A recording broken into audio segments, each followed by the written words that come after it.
Hello, welcome to Mindset to Results. Today, our guest is Bertie Stephens, and he's CEO of Clean Planet Group. We will speak about ecology situation and how we can raise our awareness, especially people who are business owners, entrepreneurs, how we can all participate in raising awareness about situation. And we will discuss this topic because everyone matters. Everyone can make something to make our planet a better place, not only for ourselves, but for our children and future generations. Hi, Bertie. Hi, how are you? Thank you so much for being guest on our podcast, and I'm looking forward for this so important discussion which we are going to have today. Of course. Well, thank you for having me. It's most You're appreciated. most welcome. Tell us, please, about your mission because you're really on a mission and you're so dedicated to raise awareness and also not just raise awareness about this situation, but also take so huge actions to help people to understand that we are only ones who can help our planet to be a better place. No, that's right. And I think you've nailed it straight away with those two differences there, because a lot of people think that purely raising awareness is enough. But I think we're at a stage now where it's raising awareness and taking action. And I think that's a mindset which everyone needs to start thinking about, that everyone is quite aware. Obviously, it depends on your age. So as you go down to the younger audience, awareness is really important. But as you get to a point in time where you can be making a difference, or you can be taking some action, and that can come in different forms, and we can discuss about that. I think when it comes to looking at the environment of the world and how that's changing through man-made consequences, taking action now is incredibly important. And I think that just taking you back to what Clean Planet Group is all about. We look at two fundamental different problems. One is climate change with carbon, but secondly, and I think more prominently in our mission, it's plastic waste, and it's a really interesting um, discussion point when you talk to people about those two different areas, because climate change, global warming, whatever you want to call it, is something which, be it net zero or various other targets, people talk about a lot. And people, it's in the news a lot, and people are aware of it. But it also, because it has this such wide discourse going on, it's for some reason it's debated a lot. There is, depending on where you go in the world, there is a lot of debate about, is it human led? Can we stop it? Can we change it? Are we really impacting it? Which is very interesting, because a lot of that discussion isn't based on any science. It's based, I think, more on fear that we can't actually change it. So isn't it better to suggest that we're not responsible for it in the first place? So that's a really interesting mindset. But it becomes more fascinating when you get onto plastic waste, because everyone knows that plastic did not exist before humans. We are responsible for plastic. Plastic is an oil-derived product. So you dig oil from the ground and you turn that through various forms of refining into plastic. So because that didn't exist before we we're here, the concept of plastic waste means that it can't be anything other than human-led. And therefore the amount of plastic waste, and a little bit later we can go into the numbers, we can go into the statistics about plastic waste. But when you talk about plastic waste with people, there's no debate, there's no discussion. People are saying, yes, plastic waste is human led. Plastic waste is bad when it's unmanaged. And that's a really interesting conversation we have when we talk to people, outside the company, and when we talk on, at events and podcasts like this, is no one debates plastic waste is a bad thing, unmanaged plastic waste. No one debates that it wasn't human led. So therefore, it's actually quite a nice discussion, because then you can start really quickly getting onto, well, what can you do? What can be done? And compared to when you talk climate change, where you first many times have to start with the debate about, is it a problem in the first place? Yes, yes, definitely. And plastic consumption becomes bigger and bigger. Yes, people just think about convenience. They think what is convenient today, but not many people think about the future. And I really want to acknowledge you that you have so like high level of awareness and you feel that this is a really big problem, and we have to do something today, because if nothing is done, just it will be hurting, yeah, everyone. And as you said, 91% of plastic cannot be like what you term you said. Well, let's go through the facts because Recyclable. I think a lot of people aren't aware of the scale of plastic waste. People have their recycling bins at home. When they go out to restaurants, they can see it's divided sometimes between paper, plastic, and other waste. They put Mhm. it in there. Great. I've done my recycling. The world is a better place.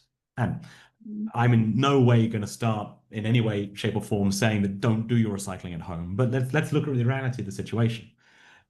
As you just said there, 91% of all plastics that you consume in your environment uh, will not get recycled. Even if they've got recycled on the packaging or something like that, there's a very good chance because they get dirty or something else like that, that they will go into landfill or incineration or something like that. So there's the first startling point. The 1 in 10 items are only getting recycled. But how does that go onto a bigger scale? So we as humans will produce over 400 million tons of plastic every single year. And and if you think about the weight of a ton, if you can, 1,000 kilograms, and then think about how light your plastic film is when you put that over your food or something, you can suddenly start to understand simply how much 400 million tons is.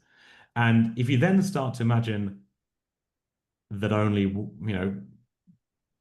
9% of that roughly is ever going to get recycled, where is all the rest going? So landfills, sure. Then there's looking at the incineration environment. We'll come back to incineration later, but then obviously the environment, as I said. And Mhm. environment is the part where it gets really tricky for us because you can put something in the bin that can go to a landfill or can get shipped abroad or something else like that. It can then come out of that into the rivers. Those rivers flow to oceans, and suddenly you find yourself with close to 10 million tons, that is the latest estimate, of plastic waste entering our oceans every single year. Um, that plastic then starts to break down. And yes, you learned at school that plastic takes, hundreds of years to break down, but it doesn't just disappear, it breaks down into smaller parts. So suddenly you have, well, what they estimate now, something in the region of 171 trillion pieces of plastic in our oceans. Uh, and that is all through the mismanagement of plastic waste. And I think this is another thing that we need to take a step back on and just think about for a second. Plastic inherently is not bad. In fact, plastic itself is actually very good. You have hospitals which rely on plastic.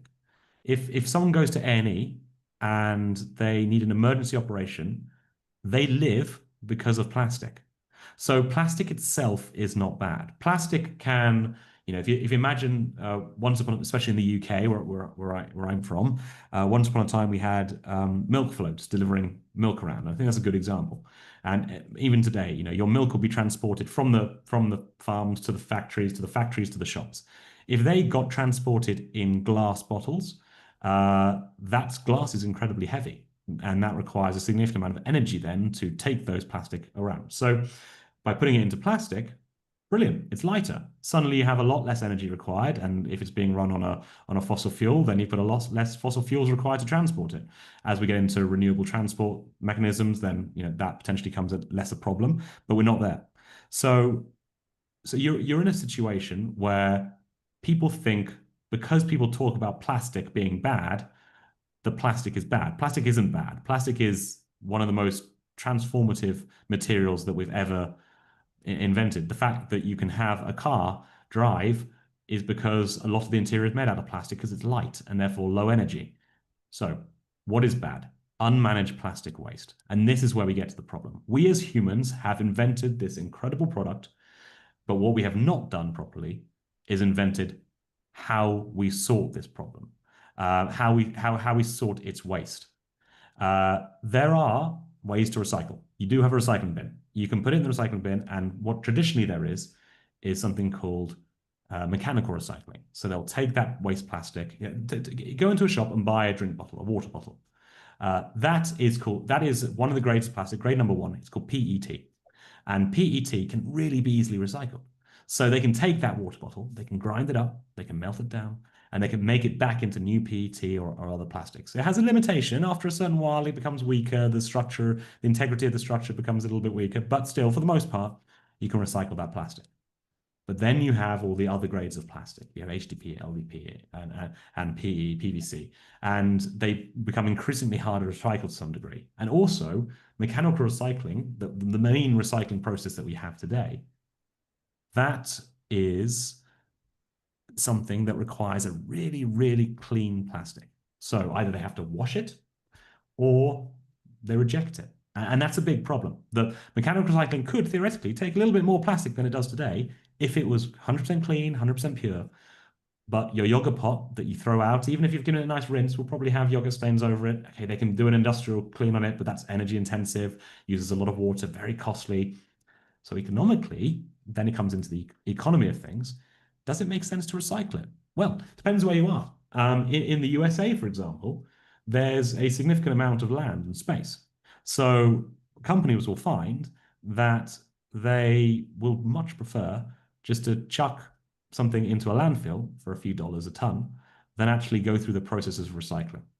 So, that sets out from a mindset point of view exactly how big this problem is, which can hopefully lead us onto the process of what can we do from a mindset to solve it. Yes, and can you please tell the solution? What's your solution? How you see that, how this problem can be solved, and Of course, what is necessary for that? of course. So I'll tell you from Clean Planet Group. So Clean Planet Group, we have three divisions. We have energy, technologies, and foundation. So we have Clean Planet Energy, Clean Planet Technologies, and Clean Planet Foundation. They all do something different when it comes to the mindset of solving the plastic waste crisis. I'll start with energy because that's from a scientific, technically standpoint, very interesting. Plastic is, as I said earlier, dug up from the ground as oil and refined into plastic. So what that means is plastic is oil ultimately in a different chemical structure, different chemical form. And what is oil? It's hydrocarbons. So hydrogen carbon bonds bound together. And if you look at what plastic is just long hydrocarbon bonds. So in order to try and recycle the types of plastic that you can't traditionally recycle with mechanical recycling, the way we look at it is to chemically adjust those hydrocarbon bonds. And the way we can do it is through a process initially called pyrolysis. And on the outset, it's very simple. Our Chief Technology Officer, Dr. Andrew Ojo, would probably scowl at me for saying that. But to explain it, it can be explained quite simply. If you heat up plastic to around 400 degrees centigrade in a vacuum, so there's no flame, there's no incineration here. It's an antioxidant chamber, so there's no fire happening. And then use a chemical catalyst. Those hydrocarbon bonds will start breaking apart into much smaller bonds. And if you have really short bonds, middle bonds, or long bonds, you have the difference between a gas, a liquid, and a solid. So first of all, you vaporize it all into gas. Everything goes into a gas. And then you start cooling, condensing it back down into different chains. Some of it will stay at a gas. We'll go back to that in a second. And some of it will go into liquid, and a tiny bit of it will then stay as solid as well. That liquid is then an oil, which you can use to remake plastics again. It's ultimately a circular recycling. So rather than having to go back out into the middle of the ocean or into the middle of a land somewhere and finding an oil reserve to dig up new oil to make new plastics again, that oil can be used to make that plastic. And what that means is you are saving significant carbon emissions on that whole life cycle of process. So that's how we in Clean Planet Energy, which is one of the divisions, start looking at the mindset of solving this plastic waste problem. We aren't in a position to deal, and we'll get on to regulation, how you can help, if you're not running a business on it. We're not in a position to necessarily deal with the fact that people are going to be chucking out this plastic waste, and we can't be in a position to say you shouldn't be using this plastic waste. But what we can start looking from a mindset is, okay, this waste exists. How can we deal with this waste? So that's what we look at. We build these large facilities set over roughly 8 to 10 acres of land, and they can take tens of thousands of tons of plastic every single year, and they can convert them back into this oil, and that oil can go back into the refineries and be made into plastic again. Because as I said, plastic can be great for the world. Plastic is life-saving. So we need plastic. What we don't need is the plastic waste, and we need a way to recycle it. The gas I talked about earlier is also very interesting too. So the gas can be used to power the facility itself. It's a syngas. It's something which you can use as an energy form. So you suddenly have within just this plastic piece itself, 70% of it going into oil, a little bit going into solid, and the rest of it then being used to actually power the energy. So we're not taking energy from the grid or needing something else for that particular process. So that's one way we believe you can start dealing with it through Clean Planet Energy. And I think then when you start looking at technologies, which is our middle arm, that's the R&D arm. So that's the research and development. So that looks at how we can take it into different ways. So there is a way to take that plastic waste that we have and turn that into SAF, which is sustainable aviation fuel, which is what will allow you to go to a holiday to Spain or to Mexico, depending on, wherever you like to go to holiday, and fly on a plane that is being used on a circular or low carbon product, depending on how you look at it, which means, again, new oil doesn't have to be dug up from the ground. So that's the second mindset we're going. So like, how can you've got the circular option. Is there an option to take to address another one of the world's key problems here, which is carbon emissions from aviation? And then that would lead us on to the final thing, is like, well, what can you as a mindset do at home as well? Yes, yes, such a great solution. And it can be done. Yes, it can be done. And it just needs awareness and support starting from governments.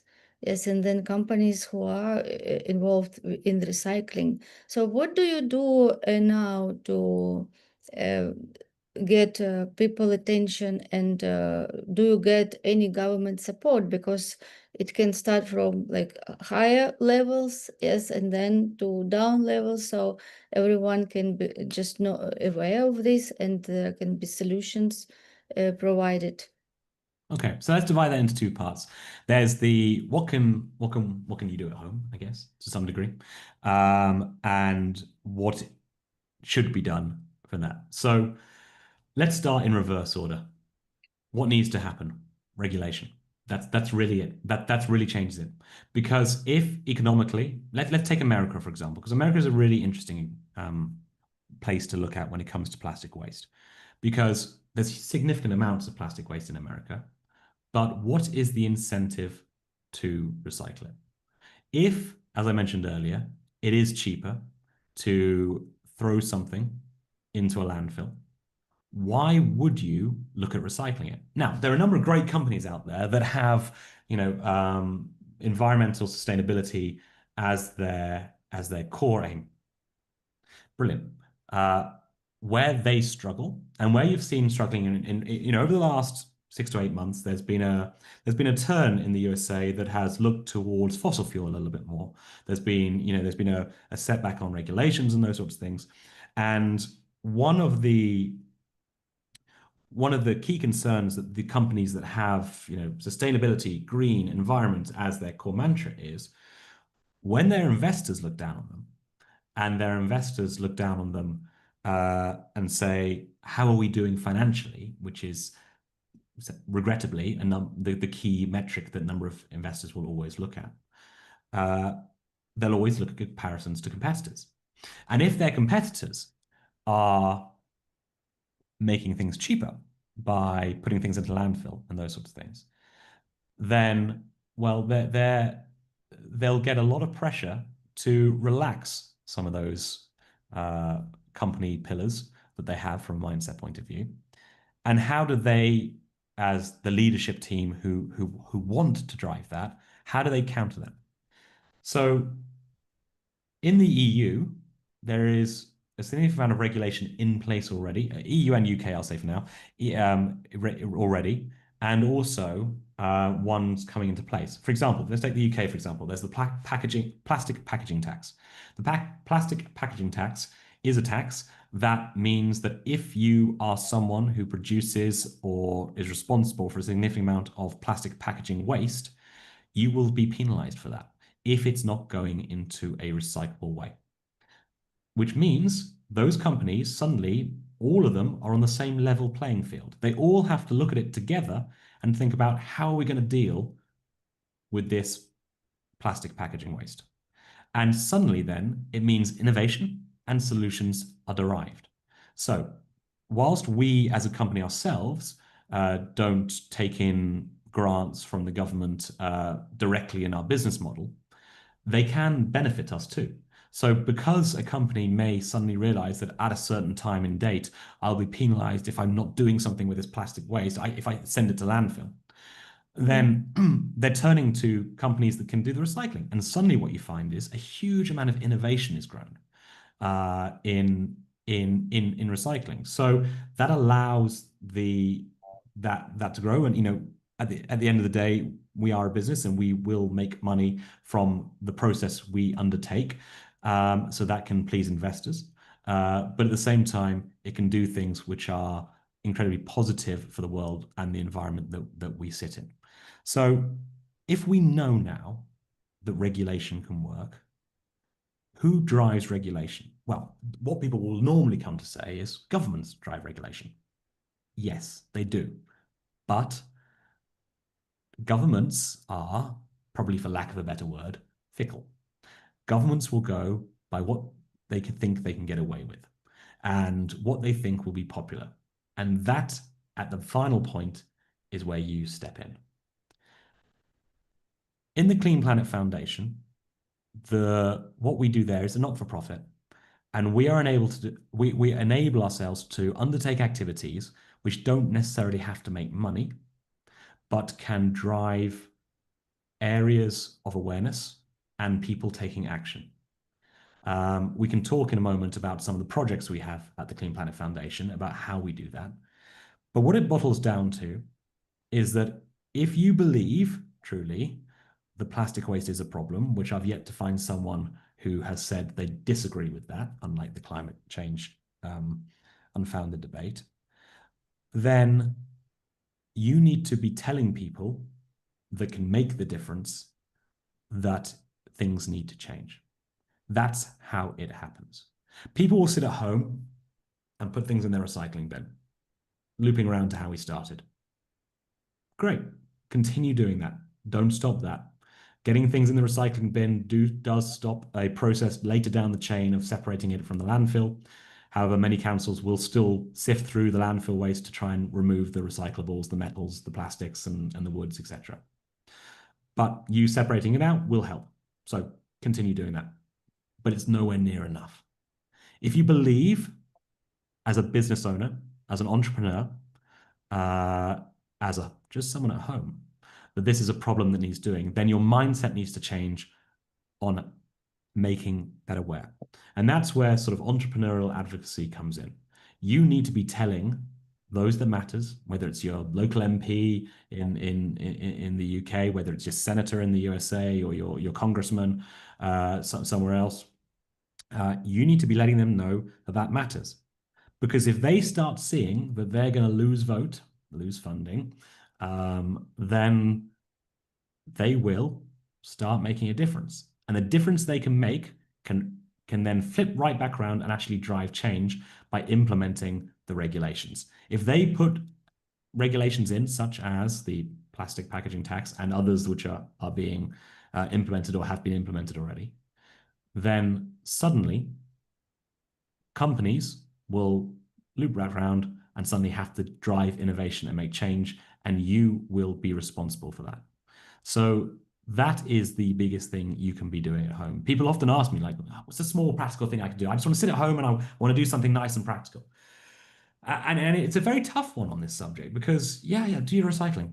Of course, it won't make a big difference. It will make a bit of a difference, but it's not going to make a material change. If that's the mindset you're going to do, the mindset needs to be make sure the people that can implement the regulations, implement the rules, make a difference. Or if you are buying from a uh, supplier that everything comes wrapped in plastic waste, simply ask them, well, what's your policy on the plastic waste? How do you deal with it? Because the more people that ask them, the more they're going to have to come up with a pretty good answer if their customer are asking them. And we were speaking recently. We were speaking to a USA major soft drink company, and they were saying that, well, no, we don't have any regulation in this particular area to deal with the plastic waste we're generating on the films that go around our bottles, Mm. but our customers are asking for it. And because our customers are asking for it, we need to do something to show them we're making a difference. And that there alone, just literally picking up the phone, and it's this whole entrepreneurial advocacy, picking up the phone to your supplier and saying, look, like make it up if you want to, do it properly if you want to. Pick up the phone and saying, listen, I've been told by my boss, I've been told by my board that I've got to just have a good understanding now about where, the plastic waste, how you deal with that internally, how all our suppliers deal with it, just so we have an understanding. If they don't have a good answer for it, and two, three, four of their five of their customers pick it up, someone in that company who's getting those concepts is going to go up to the chain and go, we probably need an answer for this. And maybe initially that answer will be, greenwashing to some degree. It'll be, okay, we have a policy, we do great things for plastic waste. But the more it happens, the more it grows, and the more people press on it, suddenly they'll start needing to actually make a bit of a difference there. So that, from a mindset point, is how you can start actually making it a real change here. Um, and then obviously we can talk about how we do it from a younger age and going up as well. Yes, yes, it is really everyone's responsibility, because this planet is everyone's home, and we just cannot ignore this problem. And also, we can teach children, yes, to be responsible for ecology. And I really was very impressed, like, with so big, huge range of ages which you even considered in what you do. So can you please tell about the books and comic journals which you publish? Yes, of course. So the Clean Planet Foundation, as I said earlier, has this wonderful ability to undertake projects which can educate and take action and can be a little different from the corporate world. So we have two really fun areas that we help with, that help drive that awareness initially, and also then show people how show younger audience how to take action. So one of them is a comic book series called Hapsy. And for those of you who are watching visually, I've got one copy here. For those of you at home, it's if you're in the UK, it's a bit like the Beano. If you're in the US, it's a colorful comic strip magazine. Pick up a Superman or a Spider-Man comic, and you'll have comic strips in there, lots of different characters, games. There's activities through. So some of the characters, we have Ignorant Ike. So she's a young girl who's very ignorant about the world. Lucas Litter loves to drop litter. Greedy Greg, one of the adult characters in the book, he loves to be green, but the green here is money, not being green itself. And it's all about how he takes shortcuts in his business to go that. It's light-hearted, it's fun, it always has a message. It's the comic book for budding eco warriors. It always has a message. Then you have Ada Action. She loves to take action, and every month we have an Ada Action challenge where we look at one area of the environment of the world today, about how you can actually make a difference. Go out there and do something to make a difference. And it's really popular. We have close to 10,000 young people who enjoy Hapsy on the print version, and obviously more online as well. There's over 350 episodes of comic strips online you can just watch for free if you want to get to understand it and know it. And that age range is it's probably there for about the 7 to 11 year old. Um, and it allows an younger audience to start just keeping it as part of their early mindset. The one thing we've learned is that, young people are brilliant when it comes to this. That they've grown up into the world. They've grown up in a world that has plastic pollution. It's not new to them. In the same way that, depending on your age, some of you grew up in a world that had, threats of nuclear war or threats of the ozone layer, those sort of things. Their threat ultimately, in addition to, the changing climate, is plastic waste. And HAPSI looks at all different areas for this climate change, whether it's plastic waste, but it doesn't preach. It's meant to make it enjoyable, but at the same time keep having a message. So if you're a parent and you want something that is silly, it's fun, but has a baseline of education to it, then we find that the monthly Hapsy comics have gone down really well with young people. So that's kind of our earliest age introduction. We then have a recent released novel, which is, again, for those at home, you can see it. For those on audio, I'll describe it. It's called Element and the Material Matter. It's a 70,000 word, so a full novel, 300 pages. Novel about, and actually it stems from one of the characters in the Hapsy comics. But you don't need to have read the comics. It's a standalone. It's non-canon to the comics. It's a completely different. And Ellie Ment is an 11-year-old scientist. She absolutely loves science, and she doesn't believe in magic. And this is the whole thing, that Ellie doesn't believe in magic. She believes in science, but science is magic. And that's, I think, especially as we have a team of engineers here at the Clean Planet Group, that's one of the things we really wanted to get across. If you look at middle grade fantasy books today, whether it's Percy Jackson about gods, it's about Harry Potter, or it's about magic, and you can go on and on and on. There's magical schools in the clouds. There's magic here. There's magic there.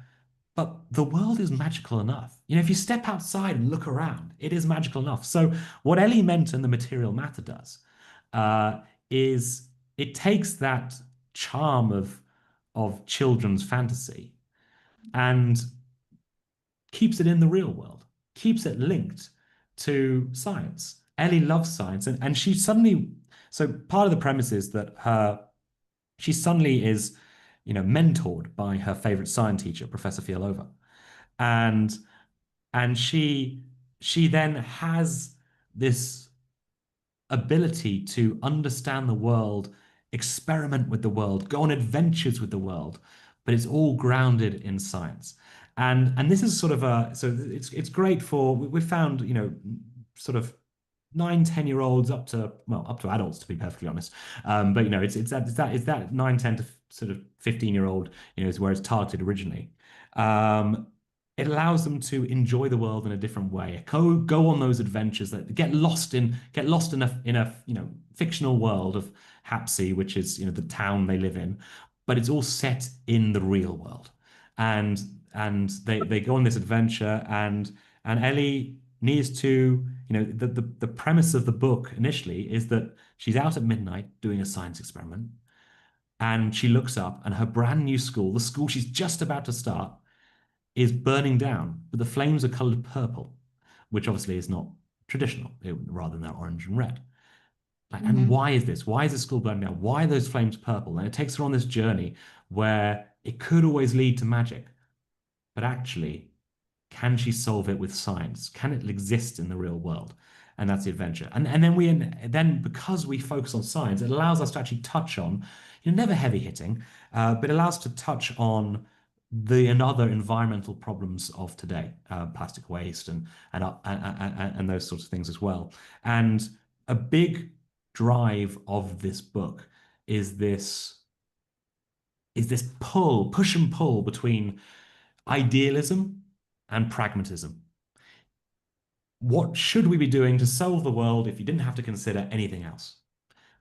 Or what can we do to save the world if you do have to consider things? And this is the big challenge that I think young people have today, is they know what needs to be done, and they're screaming for what needs to be done.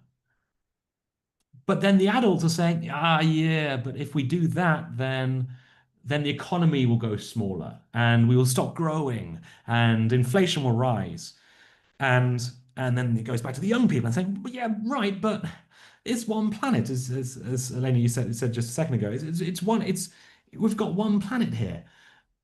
And then they're like, yeah, but we also need to live and we need to eat and everyone needs to be able to afford food. And so, and it is, what is the right answer? And we try and explore that in a way that, fits with the age range. And I say that loosely because I think one of the other things that, literature and TV and movies that are targeted towards this age range tend to do is they try and simplify it too much for a younger audience, where a younger audience are clever. They know it. They get it. They don't talk down to them, talk up to them. Let them go along with the ride in a way that is educating and they're learning, but at the same time, they're saying, I get this. So that's the other thing the book tries to do. So, you know, obviously I'm biased, but I'm from the Clean Planet Foundation. But if you have a 7 to 11-year-old or you know of one and you want to sort of get them enjoying things in that respect, then look at the Hapsy comics. If you have a 9+ year old or you just want to read a novel that doesn't have to focus on magic to be fantasy, then I would recommend getting yourself a copy at any bookshop you want. It's available quite wide of Element and the Material Matter, because then that starts educating on that. But all of that links into this concept we were talking about earlier, which is about this mindset for activism. It's about getting it into your mindset that you can make a difference. You can not just do your recycling without having to go out and be on a protest or something like that. You can start just a simple phone call, an email to your supplier, a question at a Q&A town hall to a representative. It'll get people thinking. And if you want my advice, if you want to look at the environment and you want people to start making a difference, then look at the plastic waste crisis, because no one's going to push back on that. If you stand up in a town hall or a Q&A with your local member of parliament or whatever your democracy system is, if you stand up there and say, we need to reduce this because it's going to impact climate change, you will somewhere in the audience have someone push back at you. And it's frustrating. It's annoying because they have sadly been led by disinformation and misinformation about that, but it exists.